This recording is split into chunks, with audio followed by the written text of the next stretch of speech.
हे हिंदवी स्वराज्य आहे. इथे आया बायांची पूजा केली जाते.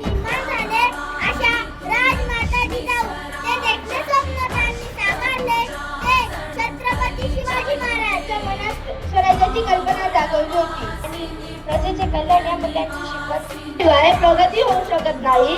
बदल घडवल्याशिवाय प्रगती होऊ शकत नाही आणि त्यांना स्वतः समज बसवता येत नाही ते कशातच बदल करू शकत नाही. आणि सिकंदर याच मातीत रडला होता.